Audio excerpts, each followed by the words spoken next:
Et je vais appeler la bénédiction de Dieu sur chacun d'entre nous, afin que la parole de Dieu nous fasse du bien et qu'elle nous fortifie, qu'elle nous éclaire et qu'elle nous bénisse. Seigneur Jésus-Christ, nous avons besoin de toi et tu as toujours été là. Tu as toujours été fidèle parce que tu t'appelles toi-même fidèle. Seigneur, que ton règne soit sur mes frères, sur mes sœurs, sur chacun qui va participer, chacun qui va entendre ce message. Seigneur, qu'un esprit de sagesse, de révélation et de discernement lui soit accordé au Père éternel, car tu ne te prives pas, Seigneur, de nous faire du bien et de nous bénir. Qu'ainsi ta gloire, ô Seigneur, et ta faveur en Jésus-Christ atteignent chacun des frères, des sœurs en Christ, ô Seigneur, et tous ceux qui viendront, Seigneur, écouter ta parole. Ainsi, nous avons prié. Amen. Amen. Bonne soirée donc à chacun, chacune. Je suis très content de voir la fidélité de chacun. Vous êtes beaucoup à vous être enregistrés et merci à chacun. Et on va partager ce thème. Alors le thème c'est Église du spectacle et de la surenchère.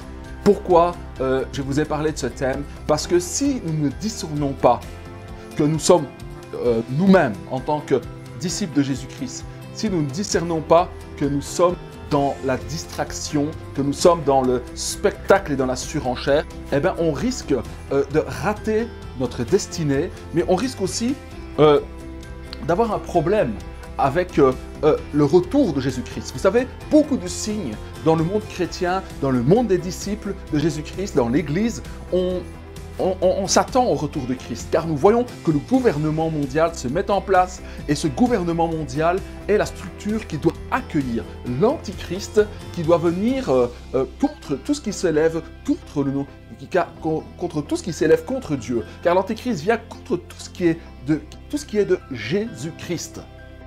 Et nous voyons que les temps sont difficiles. Nous n'avons jamais été emprisonnés dans nos maisons à cause de ce virus. Nous sommes restreints dans nos libertés. Les assemblées de disciples, l'Église ne peut pas se joindre à Jésus-Christ, ne peut pas se réunir pour célébrer Dieu, pour louer Dieu. Et c'est très très grave, à cause de ce virus et des temps qui sont là. Et je crois que tout cela doit nous avertir. Alors, on est combien? Ok, on va continuer. Les uns et les autres vont sûrement nous rejoindre. Et le thème, donc, c'est Église. Église, c'est Ecclésia. Ça veut dire l'assemblée des disciples. Et une assemblée, c'est l'assemblée qui représente Christ sur la terre. Assemblée veut dire Église. Donc, Église du spectacle et de la surenchère. Alors, nous qui sommes chrétiens, nous pouvons voir en regardant sur ce que nous voyons Internet, sur ce que nous voyons sur Facebook ou sur YouTube, nous voyons que certaines assemblées, certaines églises, quand ils font des programmes, se mettent en scène. On se met en scène, pourquoi? Pour pouvoir annoncer l'évangile. Quelque part, ce que je fais là, à cet instant, je me mets en scène pour vous. Mais je dois faire très attention à ne pas devenir un spectacle. Certes, Dieu peut faire des choses qui sont spectaculaires, qui étonnent. Mais quand Dieu fait des miracles ou des prodiges, il y a toujours une signification. Le miracle et le extraordinaire de Dieu, le miracle que produit Dieu interpelle toujours et amènera toujours l'homme à la repentance, à la conversion et à voir Dieu en action et ainsi s'attacher à ce Dieu-là et voir sa bonté. Par des miracles, par des prodiges, par des guérisons. Nous avons vu des guérisons, nous avons vu des miracles et cela a attisé notre amour pour Dieu, notre intérêt pour Dieu et nous pouvons proclamer avec assurance que Jésus sauve parce que nous avons vu des personnes sauvées du cancer, nous avons vu des personnes sauvées de la folie, nous avons vu des personnes sauvées de la drogue, de l'alcool, de la dépression, de l'angoisse à cause de la gloire de Jésus-Christ. Donc Dieu quelque part est spectaculaire parce qu'il fait des miracles. Mais ces prodiges et ces miracles, ces signes et les manifestations de sa gloire le révèlent. Mais le spectacle de l'homme est vide. Alors, comprenez-moi bien, je ne viens pas pour attaquer l'Église de Jésus-Christ ou le corps de Christ. Je viens pour avertir. Je viens pour faire un message prophétique. La sentinelle crie et elle avertit afin que nous puissions être avertis. Et surtout, vous voyez, il y a l'église du spectacle et de la surenchère, on peut mettre un degré. Ça veut dire que à travers cet enseignement, si tu es pasteur, si tu es un conducteur spirituel d'une assemblée, tu dois pouvoir te coter entre 1 et 10. Par rapport à cet enseignement, tu dois t'auto-évaluer. Alors, toute église, aucune assemblée n'est parfaite. Nous tendons vers la perfection, nous essayons de faire du mieux que nous pouvons pour ressembler à ce que Christ veut. Alors, il y a une marche. On peut se coter si tu es à 9, ça veut dire que tu es vraiment dans le spectacle et dans la surenchère. Mais tu peux estimer, ah ben oui, par rapport à cet enseignement, j'estime que nous sommes à 2, 3, oh c'est pas mal, 5, 6, ah ben on va essayer de se revoir, de se corriger dans notre manière de faire, dans notre manière d'être, en tant qu'église, en tant que conducteur spirituel ou en tant que personne individuelle. Alors, pour commencer, église du spectacle et de la surenchère. Alors le texte de base sur lequel je me suis basé, c'est Exode 32, à partir du verset 1.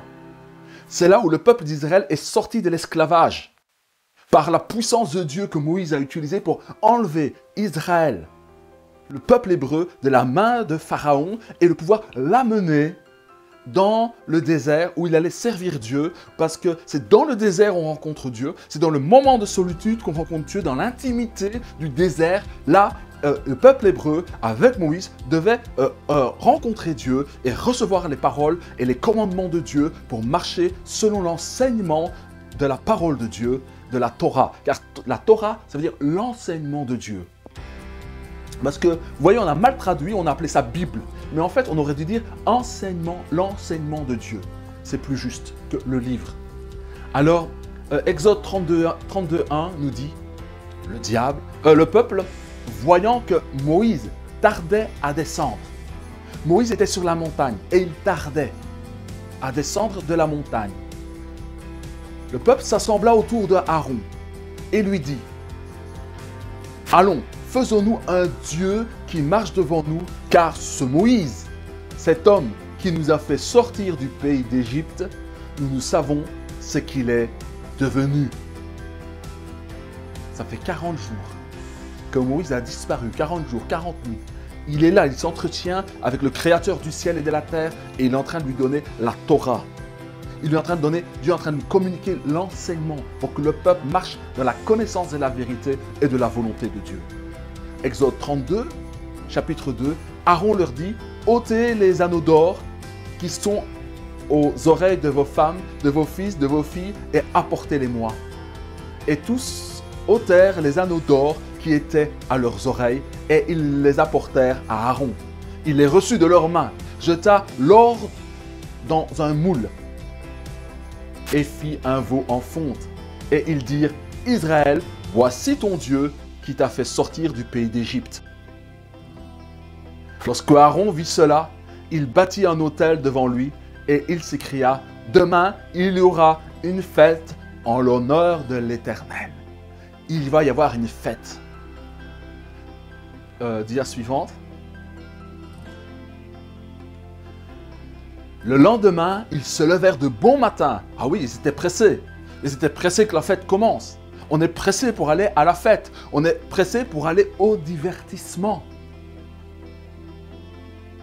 Ils se levèrent de bon matin et ils offrirent des holocaustes et des sacrifices d'action de grâce. Alors vous voyez, c'est ça qui est pervers. C'est que leur divertissement était attaché à un culte à Dieu. Ça veut dire qu'on peut faire un culte à Dieu et que ce culte qu'on veut rendre à Dieu soit dénaturé. On est en train de rendre un culte... Arrête de te frapper, tu fais bouger la table. On peut rendre un culte à Dieu et dénaturer ce culte parce que ce culte tombe dans le divertissement. Et il dit, le peuple s'assit pour manger et pour boire. Puis ils se levèrent pour se divertir. Donc, d'abord, en deux temps, le peuple s'assoit et il mange. Donc, il satisfait sa chair. Il prend force dans sa chair et ensuite pour boire. Puis ils se levèrent pour divertir. Donc, le divertissement commence toujours par d'abord d'avoir nourri la chair plutôt que notre esprit.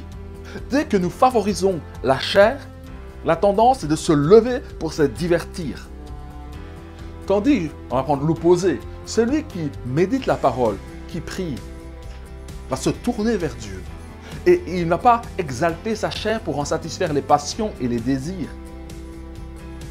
Si on va encore plus loin, quelqu'un qui se prive de nourriture et qui jeûne pendant 3 à 4 jours, qui prie, il ne va pas, après avoir fait son temps de jeûne, de prière, se lever pour se divertir. Non, ce n'est pas ça à ce à quoi il pense. Il marche pour Dieu. Alors, écoutez-moi bien, il faut à certains moments dans notre vie prendre du repos et pouvoir se déconnecter des choses importantes. Ça, ce n'est pas du divertissement. C'est un repos stratégique, louable, honorable. Et il ne faudrait pas se culpabiliser parce que vous entendez « Ah oui, mon pasteur, mon conducteur spirituel a pris 2-3 semaines, un mois de vacances. » Non, il faut un moment pouvoir prendre des vacances et se reposer. On ne peut pas tout le temps être à l'attaque. Alors, je vais prendre un exemple. C'est comme un arc à flèches. Un arc à flèches, si vous laissez la corde, elle est tendue tout le temps pour tirer des flèches. Mais on ne laisse pas, quand on range son arc à flèches, on ne le laisse pas comme ça. On retire la corde pour que la corde ne reste pas tendue continuellement. Vous comprenez? Voilà. Comme ça, les choses sont claires. Il ne faut pas oublier cela.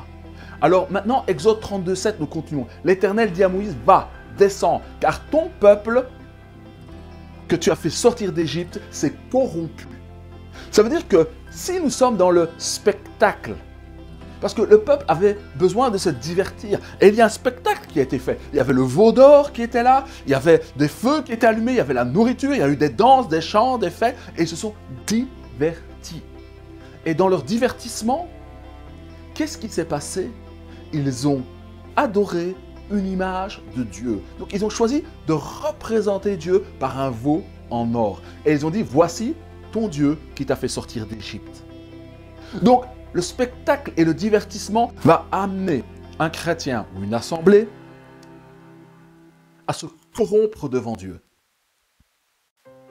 Et 32, verset 8, il dit « Ils se sont promptement écartés de la voie que je leur avais prescrite. » Donc, le divertissement conduit à la distraction, à la perte de vigilance, et on s'éloigne du chemin de la voie que l'Éternel a tracée.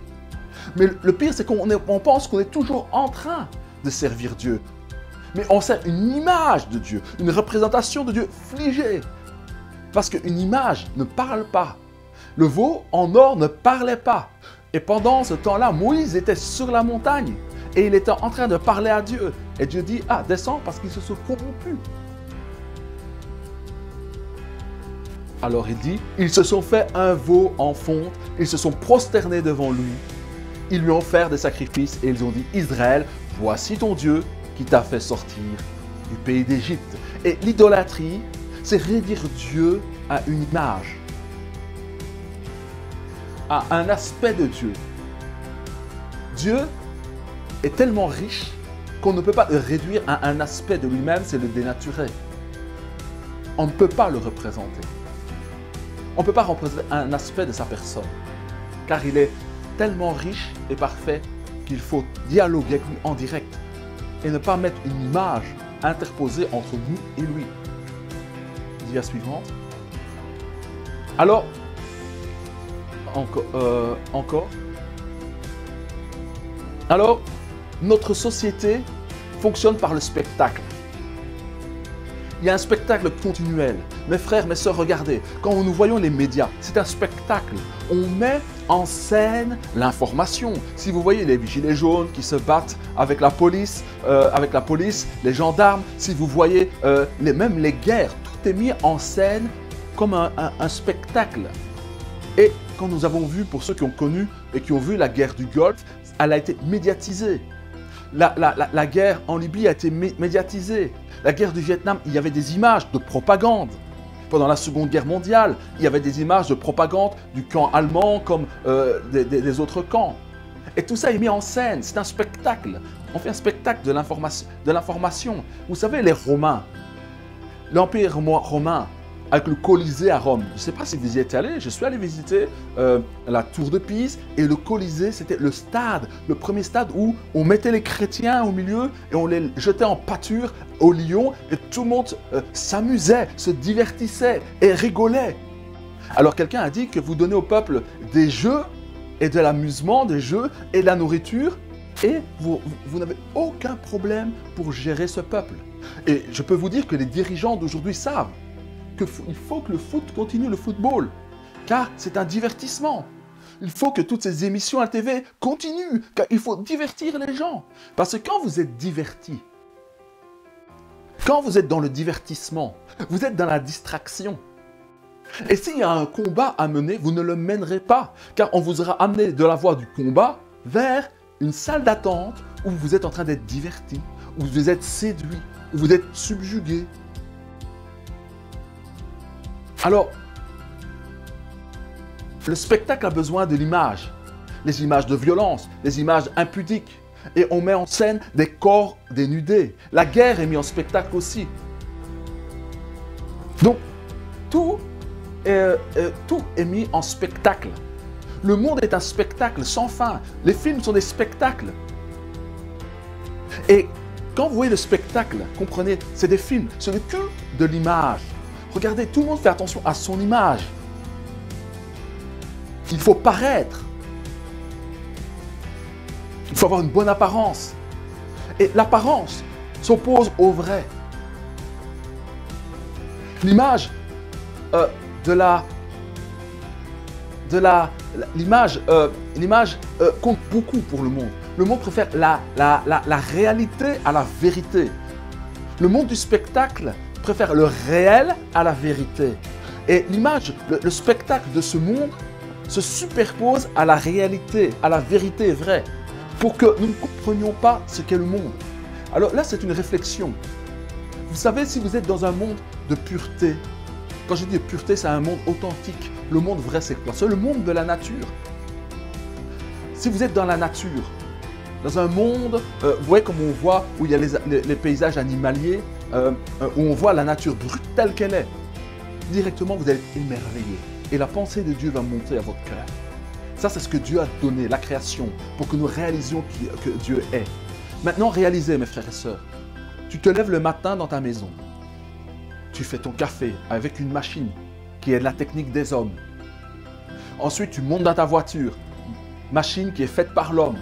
Ou tu prends le métro, ou le train, ou l'avion, tu arrives à ton travail, tu es sous une lumière artificielle, devant un ordinateur fait par les hommes. En fait, tout ce qui va t'entourer, c'est ce que la main de l'homme a fait. Donc, comment veux-tu qu'un homme qui est né dans un environnement où il ne voit que la main de l'homme, comment veux-tu qu'il pense qu'il y ait un Dieu qui existe? Par contre, un homme qui sort de sa maison, qui s'assied sur le bord de la plage, qui voit des dauphins, qui voit des baleines, qui voit le ciel changer de couleur, qui voit des éclairs qui sortent et qui tombent dans tous les sens, qui voit des oiseaux qui passent, à un moment vous allez dire, mais d'où viennent ces choses? C'est comme si le monde était un langage sans mots qui proclame qu'il y a la vie et qu'il y a un créateur. Et nous sommes complètement déconnectés de la création de Dieu et nous vivons dans un monde enfermé par la main de l'homme. Tout ce qui nous entoure, ton téléphone, la caméra devant laquelle je suis, la technique que j'utilise, et je l'utilise à bon escient, mais je réalise que tout cela, c'est la main de l'homme. Et si je ne vois du jour au lendemain, chaque jour de ma vie, que des choses que l'homme a fait, et qu'on me fait passer des films où on me dit que l'homme vient du singe, et qu'on me bazar, on me bombarde de ces images, ça va avoir un impact, ça va s'imprégner en moi, et la pensée de Dieu ne pourra jamais s'installer. Vous comprenez? Le spectacle de ce monde fait ça. Il nous divertit, il nous distrait de l'essentiel, de la vérité et du vrai réel. Un réel, c'est superposé à la vraie réalité des choses et de ce monde. Alors, comprenez une chose, Dieu est un Dieu de parole. Et ce monde d'aujourd'hui est le monde de l'image. Alors, Dieu dit ne faites pas d'image. Et aujourd'hui, les images sont partout. Même la façon de penser, nous pensons avec des images. Alors que l'homme pense avec des mots. Penser, c'est se parler à soi-même. Et Dieu est parole. Et pour pouvoir penser convenablement, il faut penser avec des mots et non avec des images. Cette génération-ci, nos enfants, pensent beaucoup avec des images et peu avec des mots. Vous comprenez? C'est des choses profondes. Dia suivante. Alors, l'église du spectacle et la surenchère.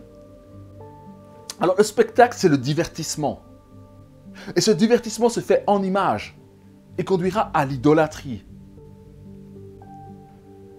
Alors, vous savez, le spectacle rend la vie plus supportable. Si vous regardez dans les endroits populaires, pauvres, les gens se donnent à un sport où ils vont au foot par exemple. Vous allez voir à Liverpool, j'y suis allé, tout le monde est fanatique du football. Pourquoi? Parce qu'il y a une réelle misère. Et aller dans un stade où il y a l'ambiance, te concentrer sur ton équipe qui gagne, ça crée de l'émotion, ça te déconnecte du réel, ça rend le réel plus supportable. Et ils le savent, les grands de ce monde, les intelligents, ceux qui ont étudié. Je vous assure, même leurs enfants, ils leur interdisent d'être tout le temps devant des ordinateurs, des écrans, parce qu'ils savent que ça abrutit. Mais pour nous, qui sommes de la masse populaire, il faut que nous soyons séduits, subjugués par l'image constamment, pour que nous ne puissions pas penser, que nous ne puissions pas réfléchir, raisonner et prendre notre vie en main. Mais pour que nous soyons dans le spectacle, de spectacle en spectacle, de divertissement en divertissement. Mais pour nous qui sommes disciples de Jésus-Christ, nous ne tombons pas dans le piège. Et ça, c'est le monde dans lequel nous sommes. Alors, dia suivante. Alors, vous allez voir où je vais en venir. Peut-être vous ne comprenez pas, mais en avançant, vous allez discerner. Alors, dans l'église, il peut y avoir l'église, l'assemblée peut devenir un spectacle. Alors, vous comprenez, un spectacle, il faut une scène. Et vous savez, la chair, la zone de la chair dans l'église peut devenir une scène. Et puis, il y a les gens qui sont assis et ils assistent à un spectacle. Vous savez, ce n'est pas tout le monde qui est acteur dans le culte, qui participe au culte de célébration, d'action de grâce à la gloire de Dieu, quand nous nous réunissons les dimanches ou les jours de semaine. En fait, il y a toujours un moment où nous rendons culte à Dieu. Il y a des personnes, ils sont assis, ils sont dans une disposition de cœur de spectacle. Ils assistent à un spectacle. Ils regardent la chorale chanter. Et la chorale fait un show. Elle se produit. Et les gens sont spectateurs. Et puis, il y a certaines personnes qui sont en train d'adorer, ils sont en train de louer Dieu d'une manière sérieuse. Alors, la musique, dans un culte, ne peut jamais remplacer la parole. La musique est un langage sans mots. Et elle est limitée et ne peut être mise au même niveau que la parole. Parce que ce n'est pas la musique qui va te sauver, ce n'est pas des chants qui vont te sauver. Et on ne dit pas « mon peuple périt par manque de connaissance de belle musique ». De manque de belle musique, non. Mon péri manque de la connaissance, de la vérité, de la révélation de la parole. Alors, la musique induit un comportement. Elle est là pour élever l'âme vers Dieu. Mais peut devenir une distraction. Alors, vous comprenez? Spectacle, distraction, c'est la même chose. Là où il y a un spectacle, il y a la distraction. Il y a un divertissement. La musique a une place importante, mais elle doit rester à sa place. Vous comprenez? Et vous verrez que certaines assemblées, 90% du temps, c'est la louange, l'adoration et la parole. Et la méditation de la parole, l'enseignement, est presque rien. C'est pas bon. Dia suivante. Alors, les activités dans l'église, du divertissement, elles peuvent atténuer la puissance de la vérité. Alors, quand vous êtes dans le spectacle, on ne peut pas produire de vraie repentance. Alors, le spectacle subjugue, il vous empêche de réfléchir, de raisonner, de vous interroger. Le spectacle, c'est quelque chose qui vient vers vous et qui s'impose à vous. Et vous êtes connecté à ce spectacle, à ce déroulement de faits, de mots, d'actions, de scènes. Et vous êtes subjugué. Mais vous vous interrogez jamais sur vous-même. Alors, on peut voir des concerts d'évangélisation où c'est plus du divertissement. On vient pour évangéliser, soi-disant, le peuple qui est là, et on fait un spectacle, des chorales viennent, on s'enchaîne et tout ça. 90% du temps, c'est de la musique, c'est des chants, c'est très beau, les gens sont touchés, ils dansent, ils font la fête, mais au bout du compte, s'il n'y a pas de conversion, est-ce que vraiment on a fait le travail? Parce qu'on peut divertir les gens. Mais si la parole n'est pas proclamée, vous ne produirez aucun changement dans la vie des gens. Et je vous assure, la parole de Dieu, quand elle vient, elle est toujours désagréable au premier abord. Parce qu'elle vous amène à devoir changer sur vous-même. Un autre système de valeurs vous est proposé. La parole de Dieu, quand elle vient, des fois elle est amère. On pleure sur soi-même. On doit remettre sa vie en question. Elle nous bouleverse. Après, ça devient doux. Alors, j'ai vu des programmes où la musique avait pris une telle place, et puis on prêche l'évangile, et un évangile tellement édulcoré. Jésus vous aime, Jésus est bon, Jésus va changer votre vie, il vous prend tel que vous êtes, venez, vous tous qui êtes chargés, fatigués, vous aurez du repos. Et quand on regarde au bout du compte, les gens acceptent ce que vous leur avez proposé, mais jamais l'évangile n'a été proposé. L'évangile de la repentance en vue du pardon des péchés. Aucune démonstration de puissance et d'esprit. Mais par contre, un beau spectacle, un bon divertissement, et au bout du compte, aucune conversion ou très peu.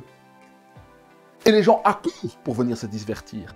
Les gens vont accourir pour tout ce qui est culturel. Le monde de la culture, c'est le monde du divertissement. Ils pensent que la culture, c'est ce qui élave l'âme et l'intelligence de l'âme. 90% de tout ce qui est culturel, c'est du divertissement. C'est de la nourriture pour la chair, pour l'âme. Ils ont mangé, ils se sont assis, ils ont bu, et ensuite ils se sont levés pour se divertir. C'est l'exaltation de la chair. Et nous sommes victimes, tous, à un certain niveau. Toute assemblée est victime de cela. Parce que nous vivons dans un monde du spectacle et du divertissement et de la distraction, où nous sommes subjugués et bombardés par des images pour que nous évitions de penser, pour que nous ne puissions pas rencontrer notre Dieu, car Dieu se rencontre en son cœur. Mais nous sommes remplis de toutes ces images, de tout ce spectacle. Suivant. Alors, le spectacle du divertissement va toujours se manifester avec des images idolâtres. Et il y a un processus de surenchère qui va être engagé. Vous savez, c'est comme la violence. Avant, la violence, c'était peu. Et puis, pour pouvoir subjuguer, pouvoir intéresser à nouveau l'auditoire, on est obligé la violence, c'était juste des meurtres. Maintenant, c'est des meurtres d'enfants. Maintenant, avant, les méchants étaient des méchants, les gentils étaient gentils. Maintenant, c'est le méchant qui va dire l'homme fort, l'homme qui gagne au bout du film. Alors, on est obligé de faire une surenchère pour toujours intéresser les gens. C'est comme les affiches publicitaires. Avant, vous avez une femme qui était bien sapée, classe, pour présenter le produit. Ça marche pendant un temps. Ensuite, il faudra qu'elle soit... On va raccourcir la jupe, les vêtements, et à la fin, la personne est complètement nue, parce qu'on a tellement bombardé les gens qu'il faut des images plus choquantes, plus provocantes, car on s'accoutume à la drogue, à la drogue d'image qu'on nous injecte et qu'on nous envoie continuellement. Donc il faut toujours une surenchère pour choquer, scandaliser, interpeller, car on s'habitue à tout. Alors sur Facebook, je l'ai observé, il y a plein de petits versets avec beaucoup d'images. Des petits versets découpés avec des images. Alors la Bible ne se comprend pas avec des images. On ne peut pas être converti avec des images. On est converti avec une parole de Dieu. Un enseignement qui ne peut être compris dans sa globalité, c'est-à-dire que pour comprendre la pensée de Dieu, il faut un enseignement global. Ce n'est pas un petit verset par-ci par-là, c'est une pensée qu'on doit recevoir. C'est un enseignement qu'on doit recevoir. Vous comprenez? Et si nous regardons des petits versets par-ci par-là, vous risquez de passer à côté de l'enseignement que dit la parole de Dieu. Alors, on peut prendre des versets et leur faire dire n'importe quoi quand on les sort de leur contexte. Alors, un spectacle, il est basé sur une chose, comprenez toujours. Là où il y a un spectacle, il y a un jeu d'acteurs. Et un acteur, un bon acteur, c'est un bon menteur. Parce qu'un bon acteur, il vous fait croire à quelque chose qui est faux. Quand nous regardons un film, nous savons que cette histoire est fausse. Mais l'acteur joue tellement bien que nous croyons que ce qu'il vit, ce qu'il dit, ces émotions sont vraies, alors que tout est faux. Nous le savons, mais pour nous divertir, nous acceptons le faux comme vrai pour nous distraire. Ah oui, c'est un jeu pervers. Donc, tout est faux dans le jeu d'acteur. Un bon acteur est un bon menteur. Un bon acteur est un bon menteur. Là où il y a un spectacle, il y a un acteur, et un acteur est un menteur. Et vous triche bien, et nous acceptons le mensonge et la tricherie. Vidéo suivante. Voilà, je parle de l'église du spectacle et de la surenchère. Alors, je vous parle d'un absolu. Hein? Là, je suis en train de vous parler d'un absolu. Alors, ne soyez pas dur avec votre assemblée, ne soyez pas dur avec vos conducteurs spirituels, car nous sommes infectés, imprégnés de la souillure du monde que nous ne voulions pas, et nous sommes dans un processus de purification où nous essayons de nous purifier, de nous libérer de ce monde du spectacle, du divertissement et de la distraction. Mais ce qu'il y a, cela doit nous interpeller d'abord pour soi-même. Il faut d'abord retirer la paille qu'on a dans son œil avant d'aller aider les autres. C'est très important. Alors, ce que je vous dis, c'est un absolu. Maintenant, il y a des degrés. Concentrons-nous bien sur cela. Tu peux être dans le spectacle du divertissement toi-même. Un groupe de personnes peut l'être. Mais quand tu en es conscient, tu peux t'en dégager et t'en protéger et t'en garder. Alors, le monde fonctionne avec l'apparence des choses et est rarement dans la vérité. Une assemblée peut être dans le spectacle. Elle peut vivre une mise en scène. On se met en scène. Un homme de Dieu, un conducteur spirituel peut se mettre en scène. C'est la communication. Jusqu'à un certain niveau, on se met en scène. Moi-même, si vous regardez sur ma page Facebook, je me mets en scène pour la parole de Dieu. Mais, vous voyez, il y a un moment où c'est normal. Nous sommes sages avec les choses du monde, mais il y a un moment, ça peut se retourner contre nous. Alors, là où il y a une mise en scène, il y a un décalage entre ce qui est la réalité et la vérité. Et plus ce décalage est grand entre la réalité et la vérité de ce que nous sommes, nous présentons une réalité.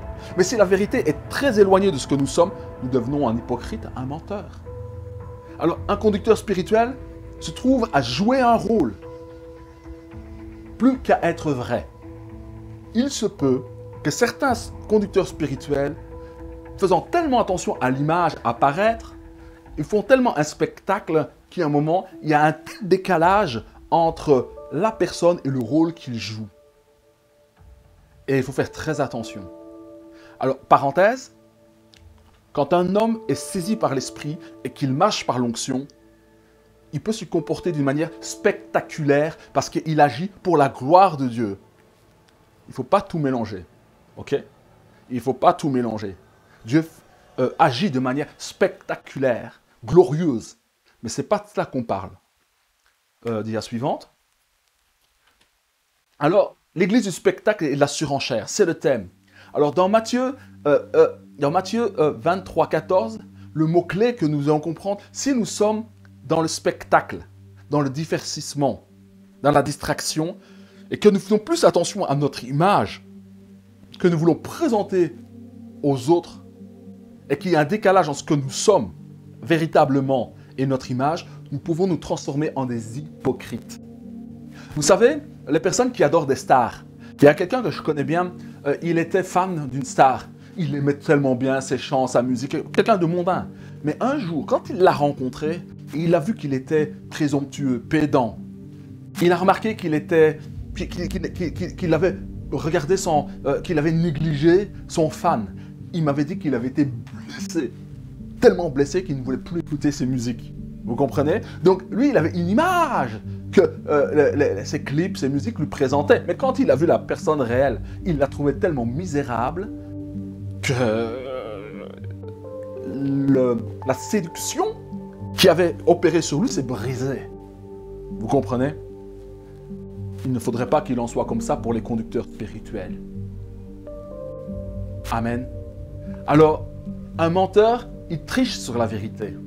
Un acteur, il joue un rôle pour paraître ce qu'il n'est pas, ou ce qu'il n'est plus, ou ce qu'il a été. Nous, chrétiens, si nous avons été fidèles et que nous sommes corrompus et dénaturés, pour paraître devant les autres, nous pouvons être amenés à paraître ce que nous ne sommes plus. Pour sauver la face. Parce que nous avons été inculqués dans ce monde à paraître plutôt qu'à être. Alors, on peut passer à la dia suivante. Alors, l'hypocrite, c'est l'acteur du spectacle. Il fera tout pour sauver son image. Si elle est mise à mal, quitte à vous détruire et à vous tuer de sa langue. Les pharisiens cherchaient à faire mourir Jésus-Christ. Car Jésus était dans la vérité. Il était dans la radicalité de l'être. Il ne faussait pas, il ne trichait pas. Ce qu'il était, c'est ce qu'il disait. Ce qu'il faisait renseignait sur ce qu'il était. Il était vrai tout le temps. Et cette radicalité de Jésus face à l'hypocrisie des pharisiens qui étaient dans le paraître, quand les deux se sont rencontrés, Jésus les a révélés dans leur cœur mauvais et ils ont cherché à le détruire. Si vous dites la vérité au monde, il va vous chercher à vous détruire. Car le monde ne veut pas être jugé. Le monde ne veut pas d'un jugement de valeur. Le monde se refuse que vous disiez que cela est mal et cela est bien. Alors Jésus a le cœur droit. Hein? Et il dit que... tu peux passer à la dia suivante. Voilà. Alors, nous allons parler maintenant, comprenez bien, l'extrême où nous ne devons pas aller. Il y a des degrés dans ce divertissement, dans cette désir de paraître. Il y a des degrés. On peut dire 1, 2, 3 jusqu'à 10. Mais il y a des personnes qui sont tombées dans l'absolu. Mais ça, c'est à chacun d'en juger pour lui-même. Alors, dans Matthieu 23, 26 dit, « Les pharisiens aveugles nettoient premièrement l'intérieur de la coupe et du plat, afin que l'extérieur aussi devienne net. » Donc Jésus dit qu'il vaut mieux nettoyer l'intérieur de la coupe et puis l'extérieur. Mais nous, le monde nous a inculqué qu'il faut paraître. Même si tu es pauvre et que tu n'as rien, il faut que tu aies l'air riche devant les gens. Car ton apparence compte plus que tout. Vous comprenez? Et ça, c'est être faux. Matthieu 23, 27 nous dit « Malheur à vous, scribes et pharisiens, hypocrites !» L'hypocrite, c'est celui qui a décidé, coûte que coûte, à paraître et à ne jamais chercher à faire correspondre la vérité de son être avec l'extérieur. Il ment sur ce qu'il est, il triche sur ce qu'il est, il joue un jeu d'acteur où il veut paraître. Et ça nous pend tous au nez en tant que chrétiens qui devons être dans la vérité, dans la sainteté, dans la pureté et être authentiques. Nous devons être sans hypocrisie. Malheur à vous, scribes et pharisiens, hypocrites, parce que vous ressemblez à des sépulcres blanchis, qui paraissent beaux au dehors, et qui au dedans sont pleins d'ossements de mort et de toute espèce d'impureté. Vous voyez ces stars? On les voit là, bien lissés, belle image, mais ils sont remplis d'impureté. Je vous montre une extrême. Mais il ne faudrait pas que toi, mon frère, ma soeur, dans l'église, en soit ainsi. Et toi qui es un conducteur spirituel, qui est un modèle. Parce que vous savez, quand vous êtes appelé à être un modèle, si votre image est égratignée, vous pouvez essayer de rabocher votre image, mais s'il y a un décalage entre l'image que vous me présentez et ce que vous êtes, vous partez vers le chemin de l'hypocrisie. Que Dieu vous en garde, que Dieu vous en protège. Parce que vous savez, le péché, c'est quoi? C'est rater le coup, c'est rater la cible que Dieu veut. Et le péché, c'est des fois comme une pente qui est glissante. Vous mettez juste le pied et il y a de la boue. Et vous mettez le pied dans la boue, c'est péché. C'est désobéir à la volonté de Dieu. Et à un moment, vous ne vous rendez pas compte, vous glissez. Ça veut dire que tout le corps est emporté dans sa chute, et pourtant vous n'avez que touché le pied. Mais après, vous ne pouvez plus vous arrêter, vous êtes emporté dans votre chute. Ok? Alors, suivante. Alors, Isaïe 29, 15 nous dit « Malheur à ceux qui cachent leurs desseins pour les dérober à l'Éternel, qui font leurs œuvres dans les ténèbres et qui disent « Qui nous voit et qui nous connaît ?» Donc quand nous tombons dans l'hypocrisie, parce qu'il y a un décalage entre ce que nous voulons montrer aux gens, paraître, et ce que nous sommes, eh bien, ça veut dire qu'on commence à travailler dans les ténèbres. On essaie de cacher sa faiblesse. Et on ment pour que les autres ne puissent pas voir ce que nous avons fait de mal ou dit de mal, et nous sommes dans le mensonge. Alors, celui qui est dans les ténèbres dit « Mais qui me voit et qui me connaît ?» Alors que l'Éternel voit et il sait tout. Et là, c'est mal barré pour nous si nous sommes et que nous pensons que Dieu ne nous voit pas. Dit la suivante. Alors, église du spectacle et de la surenchère, toujours. Alors, comprenez, spectacle, divertissement, distraction, décalage entre l'image et ce que nous sommes, l'image que nous projetons et que nous voulons projeter aux autres et ce que nous sommes réellement, nous amènera à l'hypocrisie. Donc, un chrétien peut devenir un hypocrite, une assemblée peut se comporter globalement dans l'hypocrisie, un conducteur spirituel peut être dans l'hypocrisie et il y a des degrés. Mais nous, voilà, comprenons que l'Église est un chantier où des hommes qui ont pratiqué le péché ont fait une expérience de Dieu et aspirent ensemble à s'émonder du mal, à se purifier, se sanctifier. Donc c'est un processus. Alors ne jetez pas le bébé avec l'eau du bain. Et ne commencez pas à invectiver vos conducteurs spirituels ou à vous chercher des problèmes les uns les autres. Regarde, lui, il est dans le spectacle, dans le paraître. Et vous savez, quelqu'un qui fait du spectacle, du paraître, on le voit. Mais des fois, nous faisons semblant de ne rien voir. Alors il dit, Matthieu 23, 6, ils aiment, donc ces gens qui sont dans le paraître, ils aiment les premières places dans les festins et les premiers sièges dans les synagogues, dans les églises, dans les assemblées.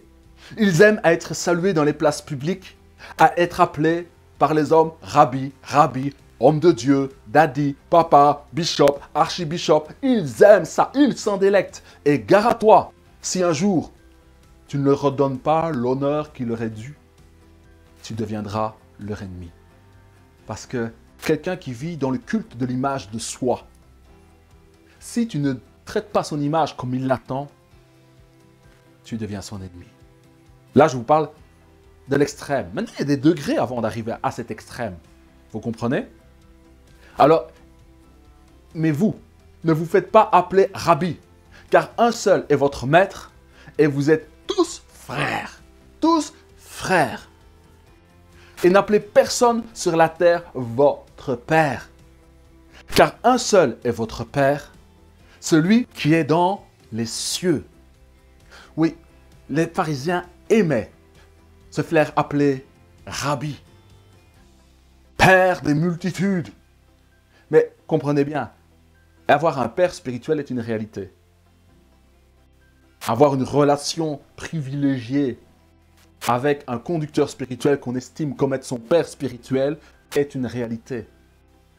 Et ce n'est pas parce que vous dites père, père, père qu'il est réellement votre père spirituel. Et ce n'est pas parce que vous faites appeler père que vous êtes réellement un père pour des enfants. La réalité du père spirituel se fait par la transmission de l'héritage qu'il donne, plus que par les titres. Alors, 23.10 dit, ne vous faites pas appeler directeur, car un seul est votre directeur, le Christ. Suivant. Alors, Matthieu 23.11, le plus grand parmi vous sera votre serviteur.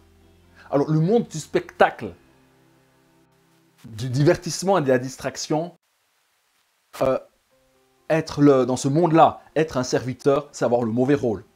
Ok? Parce qu'il y a un jeu d'acteurs. Et tout le monde veut avoir le premier rôle. Mais Jésus nous dit non, tu n'as pas droit au premier rôle. C'est moi, Jésus-Christ, le Fils de Dieu qui est mort et resté, qui a droit au premier rôle. Vous êtes tous mes serviteurs. Quiconque s'élèvera sera abaissé. Quiconque s'abaissera sera élevé. Malheur à vous, scribes et pharisiens, hypocrites, parce que vous êtes dans le paraître, parce que l'hypocrite est dans l'image, parce que l'hypocrite, il y a un décalage entre ce qu'il montre et ce qu'il est réellement. Parce que vous fermez aux hommes le royaume des cieux. Voilà le gros problème. C'est que si, en tant que personne, nous sommes dans le paraître et dans l'hypocrisie, et qu'il y a un décalage entre l'image que nous projetons et ce que nous sommes, et que nous sommes satisfaits de cet état, nous risquons de rater le royaume des cieux.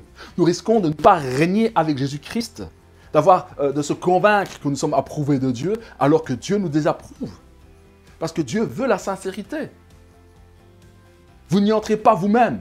Donc il y a des personnes qui n'entrent pas eux-mêmes dans le royaume, dans la réalité de l'authenticité du disciple de Jésus-Christ, dans la radicalité d'être à l'image de Dieu, mais ils se sont satisfaits de paraître.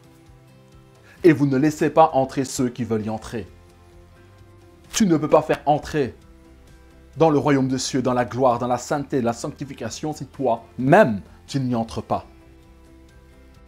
Alors, malheur à vous, scribes et pharisiens, hypocrites, parce que vous dévorez les maisons des veuves et que vous faites pour l'apparence. Alors, vous voyez, l'apparence, c'est ce que je vous dis, l'apparence, l'image, de longues prières. Donc, les pharisiens faisaient de longues prières pour avoir l'air d'être des vrais hommes spirituels. À cause de cela, parce que vous êtes dans le paraître, vous serez jugés plus sévèrement. 23,15 dit « Malheur à vous, scribes et pharisiens hypocrites, parce que vous courez la mer et la terre pour faire des prosélytes. » Donc, on court pour faire des adeptes. Et quand il est devenu un de vos adeptes, vous en faites un fils de la géhenne 2 fois plus mauvais que vous. Parce que celui qui est hypocrite, il fait des adeptes, mais je vous assure qu'il ne pourra transmettre que ce qu'il est dans l'instant. S'il est hypocrite, il fera des hypocrites. Vous savez, l'hypocrisie, elle vient d'où? Elle vient de Satan. C'est un frère qui m'a enseigné cela. Pendant qu'on parlait, qu'on s'édifiait mutuellement, il m'a dit, tu sais que la langue du serpent, elle est double. Elle est fourchue. Pourquoi? Parce qu'il tient un langage et il en tient un autre qui est l'opposé du premier langage. Il est faux, il est fourbe. Il dit qu'il vous aime, il vous déteste. Il dit que vous êtes beau, il vous trouve laid. Oui, simplement. C'est la langue du serpent, la langue fourchue.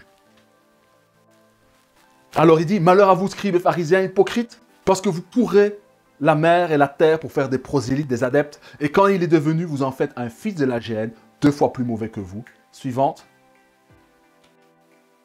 Alors, ils aiment la première place dans les festins. Alors, Jésus parlait à des gens qui étaient des hypocrites, on pouvait les coter comme dans Jacques Martin, vous voyez, les enfants qui chantaient, eh ben, on mettait un 10 sur 10. Hein? C'est pas grave. 10 sur 10, on leur donne un 10 sur 10. Hein? Et là, ils étaient reconnus comme des parfaits hypocrites. Un 10 sur 10. Alors, ils aiment les premières places dans les festins et dans les synagogues. Oui, on l'avait déjà fait. Et il dit, ils aiment être salués dans leur place publique et être appelés par les hommes rabbi, rabbi. Ils vivent pour un titre. Ils vivent pour apparaître, pour paraître. Mais c'est que le fond du cœur. Parce que vous savez, les 2 commandements que Dieu nous donne, c'est d'aimer Dieu de tout notre cœur, de toute notre âme, toute notre pensée, toute notre force.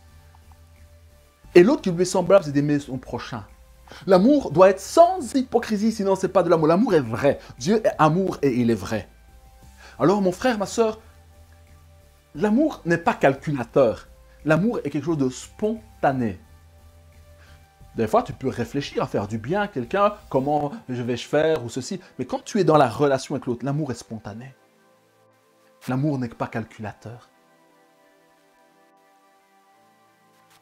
Suivante.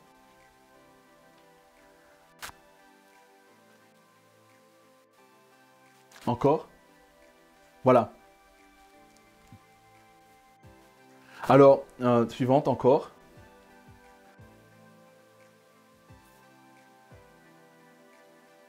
Alors, ce texte que j'ai choisi va nous parler de quelque chose de bien important. Dans Matthieu 23, 28 dit, « Vous de même, au dehors, vous paraissez juste aux hommes. » Je vous dis bien, il y a 3 degrés. Il y a toi-même, une assemblée dans sa globalité et le conducteur spirituel. C'est les 3 articulations où nous sommes tentés, où nous pouvons être trouvés dans le paraître, dans le spectacle et dans la surenchère. Alors, la surenchère, je vais vous montrer ce que c'est la surenchère. Vous voyez, s'il y a 2, je vais prendre l'exemple, il y a 2 femmes dans l'église. Il y a une première qui s'habille d'une certaine manière. Et il y a sa rivale qui est de l'autre côté. Et elle voit qu'elle a plus de succès qu'elle auprès des hommes, que tous les regards des hommes se tournent vers elle. Qu'est-ce que va faire la première? Eh bien, elle risque de changer sa façon de s'habiller, de se comporter ou d'être pour attirer les regards sur elle et l'attention masculine. Et elle sera peut-être en train de diminuer la surface de ses vêtements pour montrer plus ses cuisses, pour montrer plus ses atours. Mais si la première qui avait du succès voit qu'elle n'a plus de succès et que les hommes se sont tournés vers la seconde, La première risque d'aller plus loin que ce que la deuxième avait fait pour attirer les regards. Eh bien, les conducteurs spirituels sont tentés de faire cela pour captiver l'assemblée qui fonctionne sous l'emprise du spectacle, du divertissement. Alors, le divertissement se montre toujours agréable.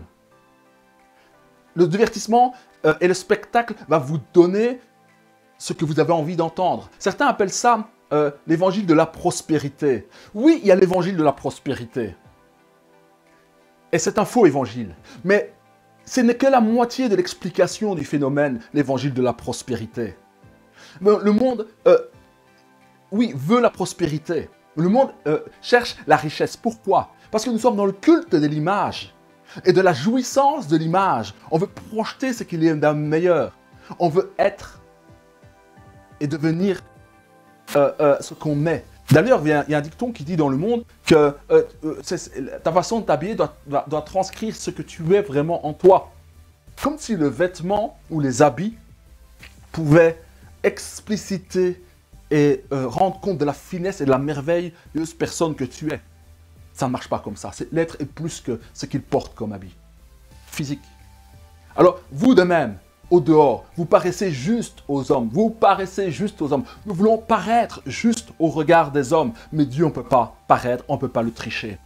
Mais au-dedans, vous êtes plein d'hypocrisie, plein de fausseté et d'iniquité. L'iniquité, c'est du mal.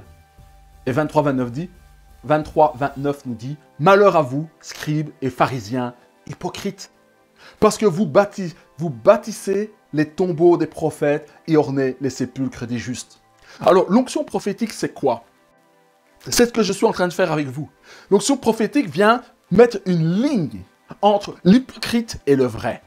La parole prophétique vient vous révéler. Elle va vous permettre de décoder. La parole prophétique enlève la séduction qui est dans vos yeux. Enlève le pouvoir de séduction, de mensonge, d'emprise qui est dans vos yeux, pour que vous puissiez voir les choses telles qu'elles sont vraiment. Alors, vous verrez à partir de maintenant, à cause de ce que j'ai échangé avec vous, et ce que nous avons échangé, vous allez avoir un œil aiguisé. D'abord parce que vous allez appliquer ça à vous-même. Et si vous l'appliquez à vous-même, vous allez voir clairement autour de vous, et vous allez pouvoir aider les autres, parce que vous vous êtes aidé vous-même avec la parole de Dieu. Est-ce que tu es dans le paraître? Est-ce que tu fais du spectacle pour paraître ce que tu n'es pas? Ou pour paraître ce que tu avais été et que tu n'es plus dans la foi en Jésus-Christ? Alors, l'onction prophétique amène la révélation. Et le divertissement est dans le monde. Et ce divertissement est entré dans l'Église. Est-ce que ton Église est dans la distraction, dans le divertissement? Parce que si tu es dans la distraction, dans le divertissement, parce que tout est comme un spectacle dans l'Église, dans l'Assemblée, alors il y a un danger que quand Christ va revenir, tu risques d'être du côté des vierges folles, qui n'ont pas l'onction, qui n'ont pas l'esprit. Car l'esprit demeure avec ceux qui sont dans la vérité, qui sont vrais, qui sont authentiques. Mais les hypocrites, si nous rentrons dans l'hypocrisie et que nous faisons un culte de notre image pour apparaître, pour paraître ce que nous ne sommes pas, nous sommes des menteurs et nous sommes faux. Malheur à vous, scribes et pharisiens hypocrites, qui vivez de l'apparence plus que d'être vrais. Parce que vous bâtissez les tombeaux des prophètes. C'est-à-dire, quand vous démasquez un hypocrite, qu'est-ce qu'ont fait tous les hypocrites que Jésus-Christ a démasqués par le comportement? Qu'est-ce qu'ils ont cherché à faire? À le tuer. Toute personne qui est dans l'hypocrisie et qui est démasquée dans sa fausseté, parce que vous avez mis à mal son image qu'il projetait et qu'il est révélé comme un menteur, il va chercher à vous détruire. Parce que l'onction prophétique est haïe par l'esprit du mal. Car l'onction prophétique, c'est comme un phare, c'est la lumière qui éclaire et qui met à nu les cœurs et les intentions. Spectacle. Est-ce que tu fais du spectacle? Est-ce que ton assemblée fait du spectacle? Est-ce que toi qui es conducteur spirituel, tu te mets en scène? Est-ce que tu joues un jeu d'acteur? Est-ce que toi, mari, femme, tu joues à un jeu d'acteur? Vous savez, quand un homme ou une femme trompe son mari, ou un mari trompe sa femme, ou l'un ou l'autre, À un moment, il tombe dans le faux, il fait un jeu d'acteur, il joue le mari fidèle, alors que dans son cœur, il sait ce qu'il a fait. Il est dans le paraître. Vous comprenez? Ce jeu d'acteur, de bon menteur. Nous avons été imprégnés par les films, par tout ce que nous avons vu. Le monde est un mensonge qui se superpose à la vérité du monde tel qu'il devrait être. Un monde de nature qui est supplanté par le monde de la technique où tout est fait de la main de l'homme. Mais ce que Dieu a fait, ce que Dieu comment Dieu a voulu, même le ciel est pollué. Même les couchers de soleil sont pollués. Vous vous rendez compte? Même un simple coucher de soleil est pollué. Il n'est pas ce qu'il devrait être. Tout est mensonge. Tout a été corrompu. Il faut en avoir conscience. Celui qui marche dans la lumière et dans la vérité, il ne se blague pas. Vous comprenez? Alors il dit, quand l'onction prophétique vient dans une assemblée et qu'elle agit et qu'elle révèle, au lieu de se morfondre et de changer et de se repentir, on cherchera à tuer la voix prophétique, on essaiera de les détruire parce qu'on ne veut pas changer, on ne veut pas être confronté à la fausseté de son cœur pour s'en repentir. Et Jésus a été attaqué par les pharisiens, par les hypocrites, et ils ont cherché à le faire mourir et à le détruire. Car tous allaient plus vers Jésus. Et ils savaient qu'ils allaient tous vers Jésus. Parce que Jésus était vrai. Jésus était authentique. Il avait de l'amour, des paroles de grâce. Et ça faisait un bien fou au peuple. Alors, vous voyez, là, c'est un contraste total. Jésus et les hypocrites. Mais dans nos assemblées, il y a du mélange. On veut être vrai, on veut être authentique. Et puis on tombe dans des pièges et on ne s'en sort pas. Alors, ne jetez jamais le bébé avec l'eau du bain. Faites tout pour préserver les relations. Faites tout pour, là où il y a l'hypocrisie, être vrai. Là où il n'y a pas amour, à mettre l'amour. Que vous devez briller par votre amour, briller par votre tendresse, votre douceur en Jésus-Christ, afin que vous soyez chacun là où vous êtes un modèle. Un représentant de Jésus-Christ, un disciple est un représentant du Christ. Et nous avons tous, à un certain degré, une once d'hypocrisie, où nous aimons paraître plus qu'à être. Et nous devons nous soigner avec Jésus-Christ et ouvrir notre cœur à Christ pour qu'il nous rende vrais et authentiques, transparents comme il l'est. Au lieu de vouloir éloigner de nous la voix prophétique, la voix qui nous appelle au changement. Suivant.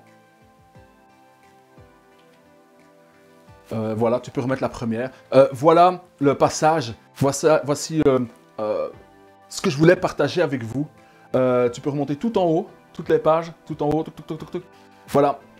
Et le peuple d'Israël, quand il est sorti d'Égypte, il est tombé il a été face à ce problème-là. Quand Moïse tardait à revenir, quand la parole de Dieu tardait à venir dans leur vie, ils ont été tentés d'aller vers le divertissement. Ils ont été vers la fête. Ils ont été vers la distraction qui les a éloignés du but et de la volonté que Dieu avait tracée pour eux. Mon frère, ma sœur, Église de Jésus-Christ, conducteur spirituel, si tu m'écoutes, ne te laisse pas séduire par l'envie de paraître, par le spectacle, par le divertissement. Sois vrai et authentique pour pouvoir refléter la gloire de Dieu, le caractère de Christ. C'est à cela que nous sommes appelés à être. Des fois, comme Moïse tardait, alors comprenez, le peuple voyant que Moïse tardait à descendre. De même, Jésus-Christ est appelé, il est comme un Moïse, il est plus grand que Moïse, un prophète comme Moïse devait venir. Et ça, c'est Jésus. Voyant que Moïse tardait à venir, voyant que certains pensent que Jésus tarde à venir, il ne tarde pas. Il attend juste que tu sois dans une repentance parfaite. Parce que s'il revient là, maintenant, combien pourrait être dans la confusion? Il ne faut pas que son Église soit dans la confusion. Il ne faut pas que toi, mon frère ou conducteur spirituel, tu sois dans la confusion. Il faut se préparer au retour de Jésus-Christ et qu'il nous trouve dans un cœur vrai et authentique, où il n'y a pas une ombre d'hésitation à ce qu'il nous prenne. Alors, voyant que Moïse tardait à descendre, Jésus-Christ est en train de descendre de son trône pour venir sur Israël, sur la montagne de Sion. Comme Moïse devait descendre vers le peuple d'Israël et qu'il a trouvé tout le monde dans le divertissement et la distraction.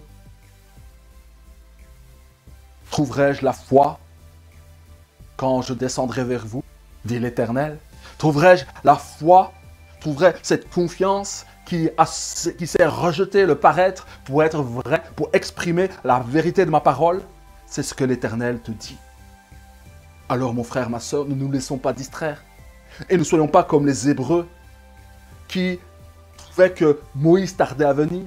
Certains trouvent que Jésus-Christ tarde. Non, il ne tarde pas. Tout ce qu'il fait, il le fait en son temps. Nous vivons des temps extraordinaires. Personne n'a vécu ce que nous avons vécu. Notre délivrance est proche. La fin du mal et du mal qui prospère va bientôt s'arrêter. Christ a dit qu'il revient bientôt et vite. Attendons-le comme une épouse fidèle. Et il nous accueillera dans une gloire grande. D'ici là, faisons toutes les œuvres que nous pouvons faire en nous aimant les uns les autres, en prenant soin de nos assemblées et des frères. Faisons tout pour faire l'œuvre de Dieu. Qu'il nous trouve en train de travailler pour lui. Qu'il nous trouve en train d'aimer notre prochain. Et nous serons trouvés dans une position de valeur. Car celui qui travaille pour l'Éternel n'est pas dans la distraction, il n'est pas dans le spectacle, parce qu'il est un serviteur. Quand tu sers les autres, tu n'es pas un acteur qui cherche à paraître. Parce que le serviteur, ce n'est pas le premier rôle, selon le monde. Mais pour Dieu, celui qui est un serviteur, et qui est le serviteur de tous, c'est celui qui est grand. Sur ce, chers frères et sœurs, je vous recommande à la grâce de Dieu que l'esprit de la prophétie vous garde dans le discernement, qu'avec le Saint-Esprit, il vous soutienne pour sonder vos cœurs et être vrais et authentiques. Alors, cherchons à nous sanctifier, sans laquelle nul ne verra Dieu. Purifions-nous, lavons nos yeux, enlevons toute illusion et soyons dans la lumière et rejetons toutes les ténèbres qui nous gagnent si facilement. Car Christ revient bientôt et vite. Nous le sentons, nous le voyons. Tous ceux qui ont été éveillés dans la foi, tous les grands réveils, c'est des frères et des sœurs, des disciples qui s'attendaient au retour de Jésus-Christ. Parce que personne ne connaît l'heure ni le jour.